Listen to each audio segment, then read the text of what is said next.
Doctor Narendra दाभोळकरांची तुलना आणि मार्ग हा फडणवीसांचा असणं सांगणं म्हणजे धादांत दिशाभूल करण्याचा हा प्रकार आहे.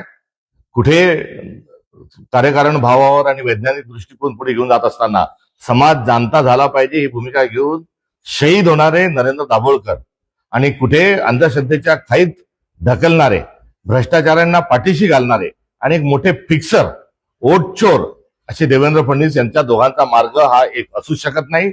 आणि राहता राहिला नरेंद्र दाभोळकरांचा जो वारसा होता तो कोणचा होता?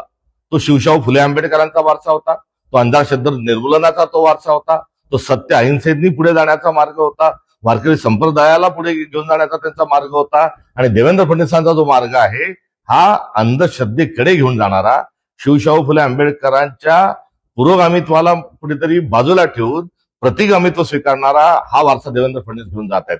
ज्यांनी शिवाजी महाराजांचा वारसा नाकारला ते देवेंद्र फडणवीस तो वारसदार आहेत. तुकारामाच्या गाथा ज्यांनी बुडवल्या त्यांचे वारसदार हे देवेंद्र फडणवीस आहेत.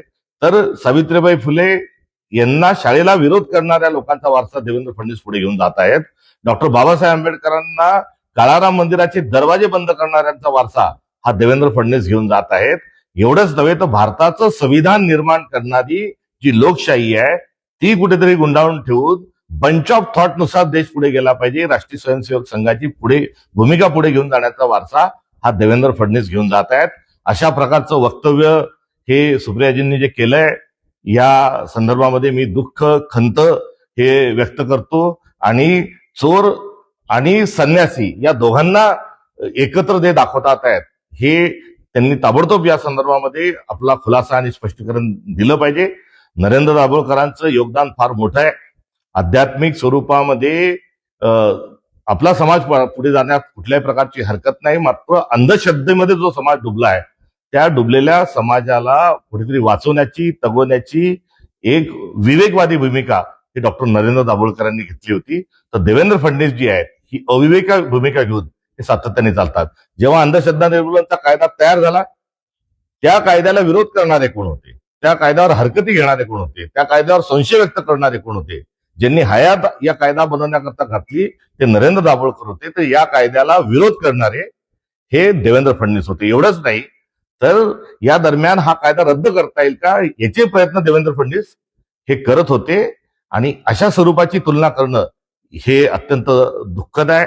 हे वक्तव्य त्यांचं चीड येणारं आणि संताप देखील व्यक्त करणारं अशा स्वरूपाचं हे वक्तव्य आहे. कारण जेव्हा नरेंद्र दाभोळकरांचा खून झाला त्या खुनातले जे आरोपी होते त्या आरोपींना अटक केल्यानंतर हे निर्दोष आहेत म्हणून सकल हिंदू समाजाने जे काही मोर्चे काढले त्यामध्ये देवेंद्र फडणवीसांचे पक्ष आणि त्यांचे देखील कार्यकर्ते त्यामध्ये सहभागी होते. त्यामुळे या खुनातले आरोपी हे देवेंद्र फडणवीसांचे वारसदार आहेत. तर या दोघांची तुलना होऊ शकत नाही. याकरता मी पुन्हा एकदा सात्विक संताप या निमित्तानं हा व्यक्त करतो. काही दिवसापूर्वी सुप्रियाताईंनी अडाणी त्यांचे बंधू आहेत हे म्हटलं होतं. तो त्यांचा व्यक्तिगत विषय आहे. मात्र आणि त्याच्या पाठोपाठ आता फडणवीसांची अशा स्वरूपामध्ये दाभोळकरांच्या मार्गाने जात असते सांगणं म्हणजे आता त्यांनीच कोणता मार्ग निवडलाय हे देखील याची देखील खुलासा करण्याची कुठेतरी ही आवश्यकता आहे.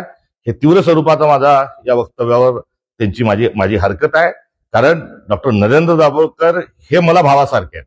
त्यांनी अंधश्रद्धा निर्मूलनाचा जेव्हा कायदा तयार केला त्या अंधश्रद्धा निर्मूलनाच्या कायदा तयार करत असताना त्यातला एक सदस्य या नात्यानं मी त्यामध्ये कार्यरत होतो.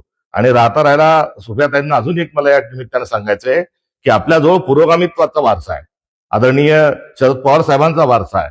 आणि हा कायदा जेव्हा बनला तर या कायद्याचे या बनत असताना याच्या मसुदा समितीचे अध्यक्ष जे होते ते एन डी पाटील साहेब होते. आणि एन डी पाटील साहेब हे आपल्या आत्यांचे पती आहेत आणि तो वारसा आपल्याजवळ आहे.